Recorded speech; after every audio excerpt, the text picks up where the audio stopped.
চলছে the greatest show on earth FIFA বিশ্বকাপ। আর football বিশ্বকাপ মানে শুধু 90 মিনিটের খেলা নয়, বরং সংস্কৃতি, আবেগ আর মানুষের সংযোগের এক বৈশ্বিক উৎসব। আর এই উৎসবের এবার অন্যতম আয়োজক যুক্তরাষ্ট্র।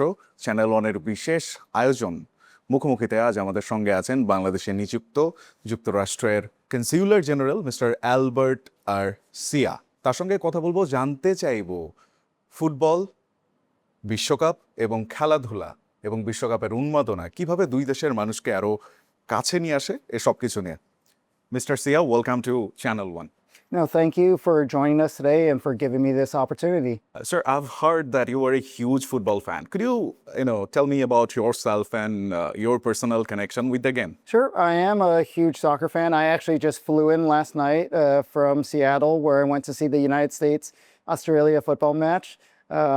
And I've been to 6 men's World Cups and 1 female World Cup. I remember my first World Cup as a child in 1994, and it's been really enriching to see how much the United States has grown as a football nation, but also as a World Cup host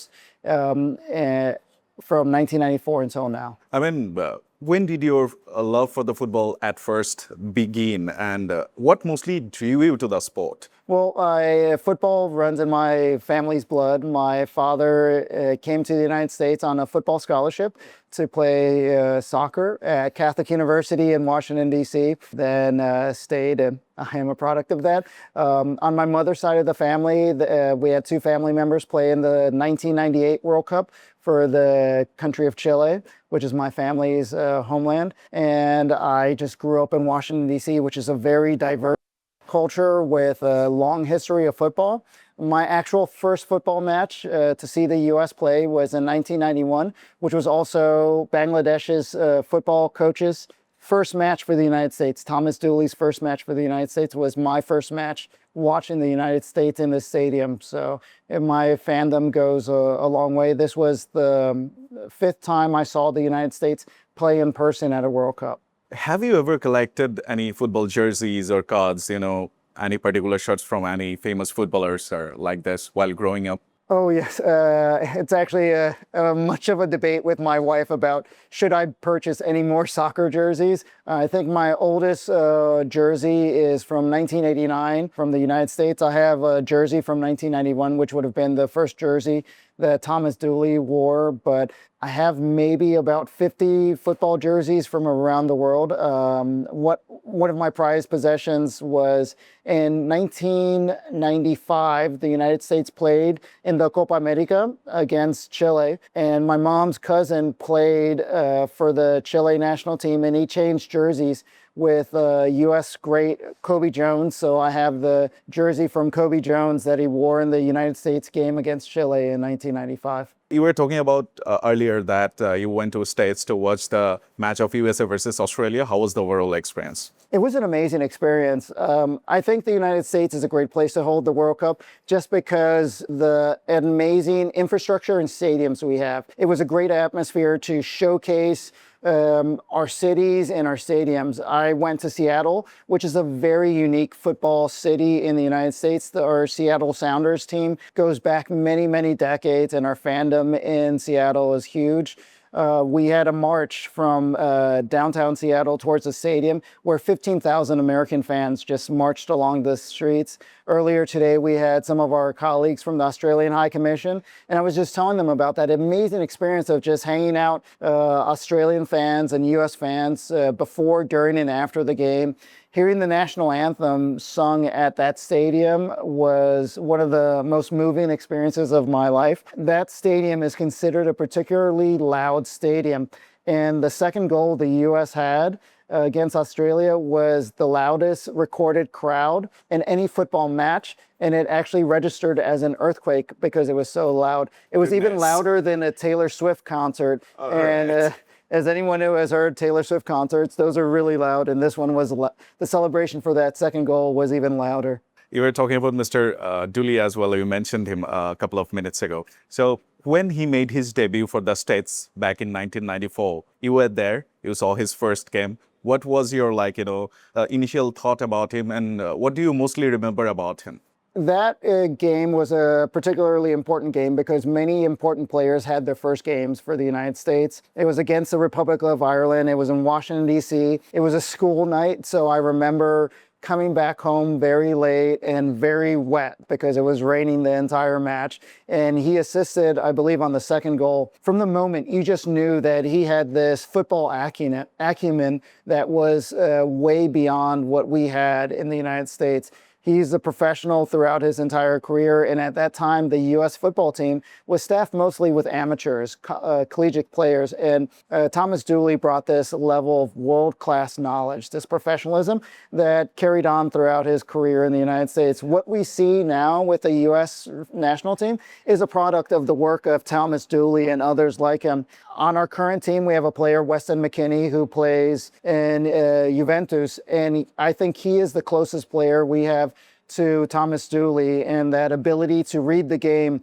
At times you think he's slow, but he always wins every ball just because he can read the game and anticipate the pass. So I saw that from the first moment with Thomas Dooley when he had that assist. He was very graceful. Remember all of those, especially in '98 when he was the captain of the national team and I saw him play against Germany at that World Cup. If I remember right, Mr. Dooley captained the United States in 1998 FIFA World Cup, but USA unfortunately lost all of the game and Yes. were eliminated. Was it a bit heartbreaking for you, and how would you rate Mr. Dooley's leadership back then? Well, I think '98 was, most people will say, has been one of our most disappointing World Cups ever. I think there were some off-the-field drama with a couple players at that time. And I think the United States had been progressing very well, even making it to the semifinals of the Copa America before the '98 World Cup. So that one was particularly disappointing. I think what we saw there was the end of a generation of football players with John Harkes, Eric Winalda, Thomas Dooley. So at that point, they were at the end of their career. I think '98 is not so much of a reflection of Thomas Dooley, but more of a reflection of the team that one chapter had closed, and it needed something, a shock to the system to create what we saw 4 years later in 2002 when the United States made it to the quarterfinals and was one penalty kick away from making it to the semifinals against Germany. What do you think about Mr. Dooley's coaching philosophy, and how far do you think he can take Bangladesh football? Well, I think what we've seen so far with Bangladesh and Coach Dooley has been impressive.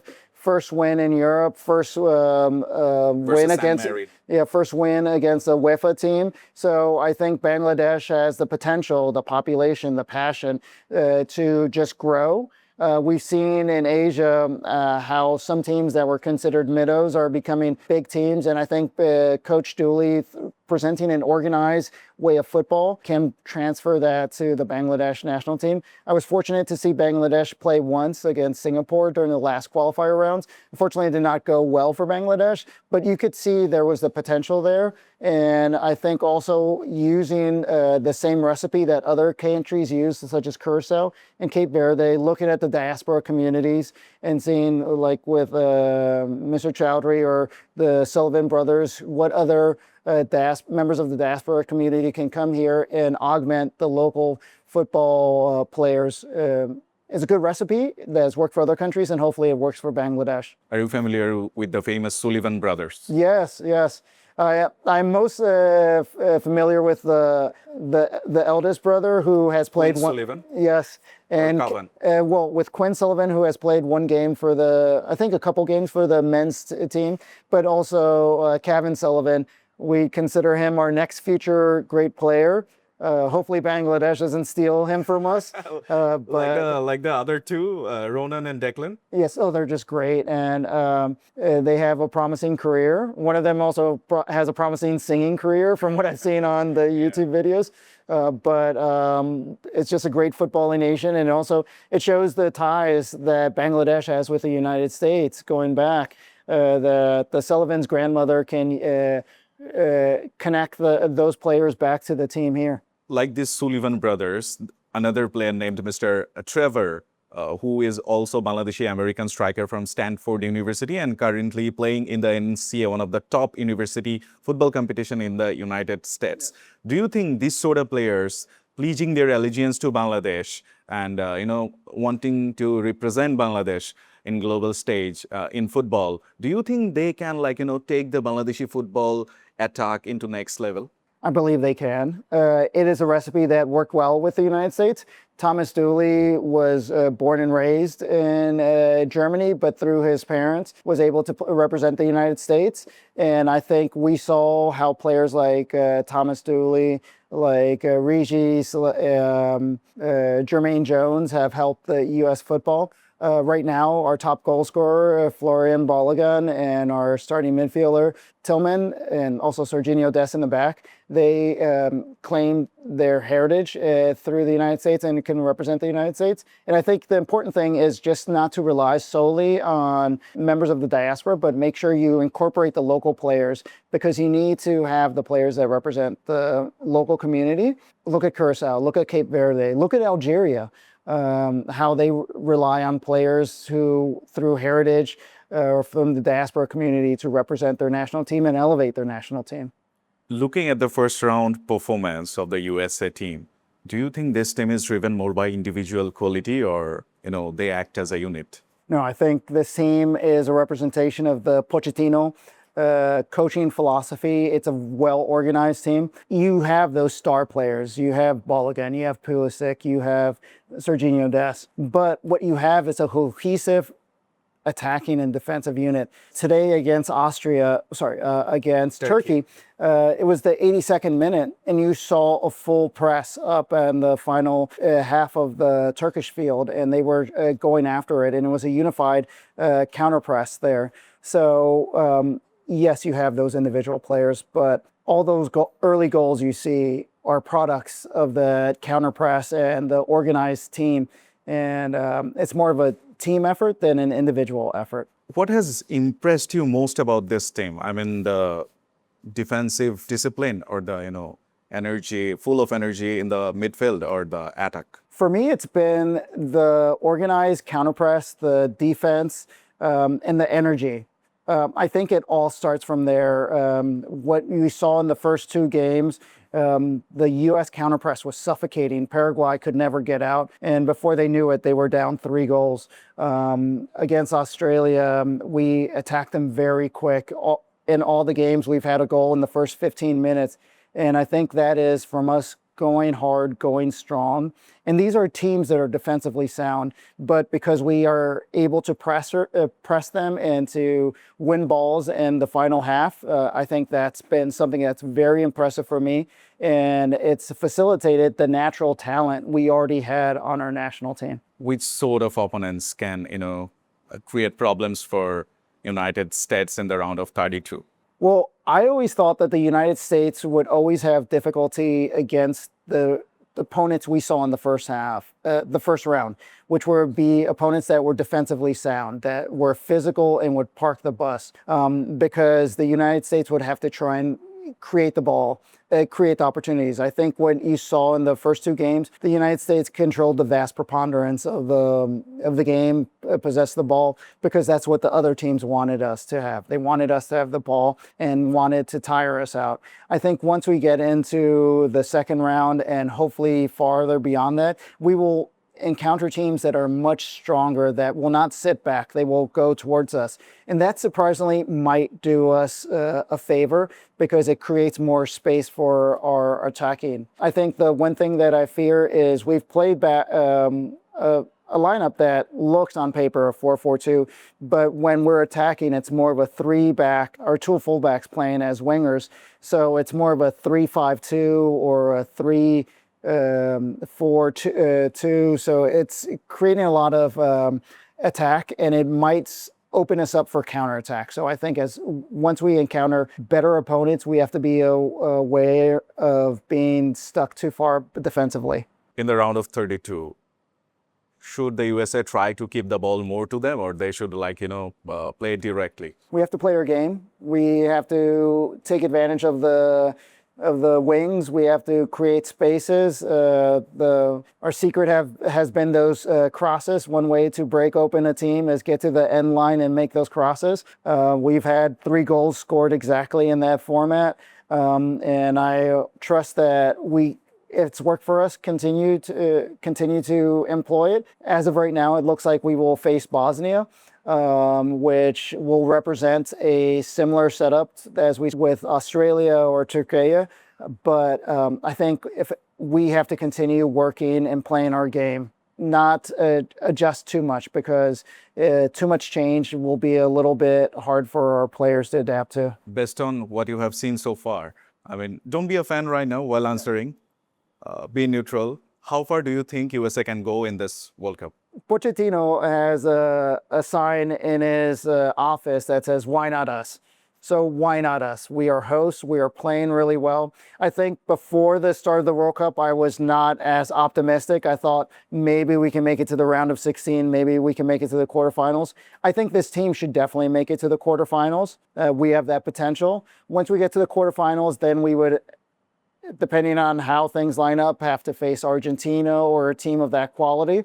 Saudi Arabia has beaten Argentina. Cameroon has beaten Argentina in World Cups. There is history of Argentina being the best team on paper, but not the best team on the field. So why not us? We just have to go. And I think the U.S. has the potential to make at least a semifinal and potentially even a final. But I think this team is firmly in position to make it to a quarterfinals if they continue to play smart, avoid mistakes, as we saw today with Turkey, and avoid injuries and yellow card suspensions. As part of sports, bilateral sports diplomacy, what sort of cooperation could Bangladesh expect from the USA to develop its football?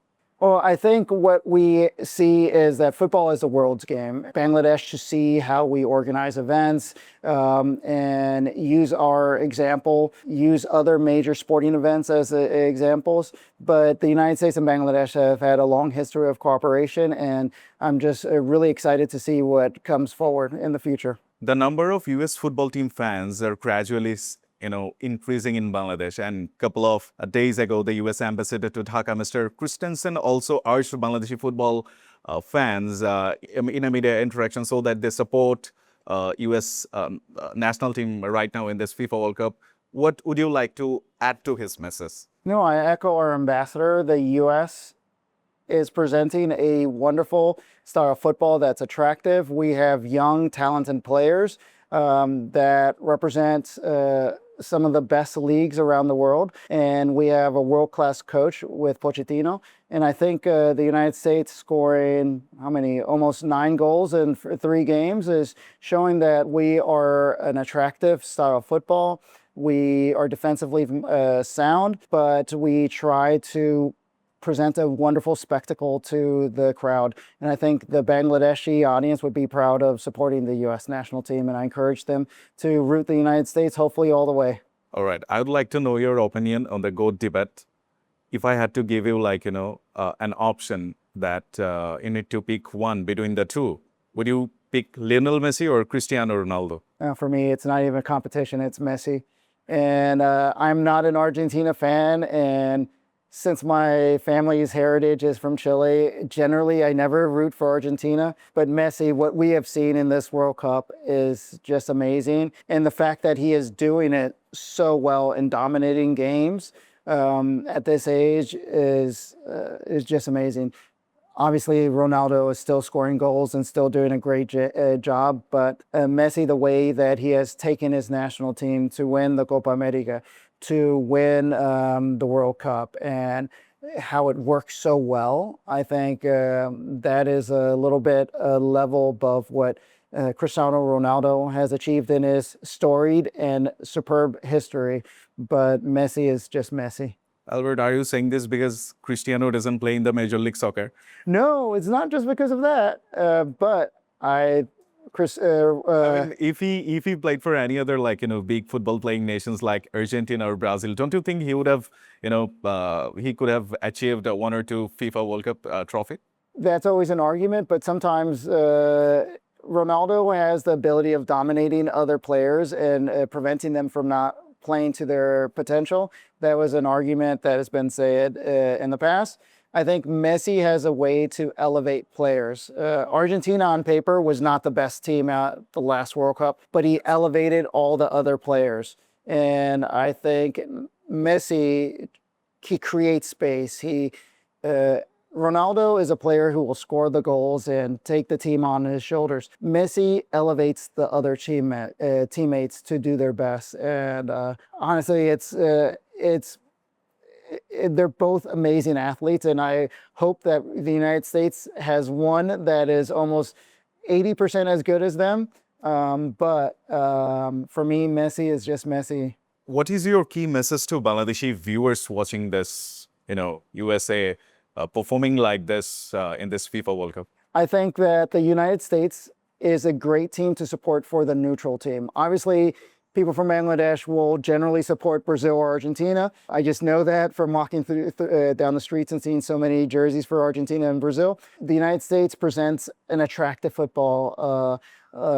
It's not a cynical football. We're not trying to park the bus or play the dirty game. We play an open, attractive football, and I hope that the people of Bangladesh enjoy the national team, the U.S. national team, and enjoy the World Cup. Maybe it'll be a little bit sleepy because of the time difference, but I think this World Cup is a great opportunity for football just to grow in Bangladesh and around the world. Thank you, Albert, for your time, and thank you for being such a sport. No, thank you for having me here. দর্শক, কথা বলছিলাম বাংলাদেশে নিযুক্ত যুক্তরাষ্ট্রের consular general mister Albert আর সিয়ার সঙ্গে। তিনি জানাচ্ছিলেন FIFA world cup নিয়ে তার ভাবনা এবং বাংলাদেশের ফুটবল নিয়ে তিনি কি ভাবছেন সবকিছু নিয়ে। Thank you for watching. Channel ওয়ানের সাথে থাকুন।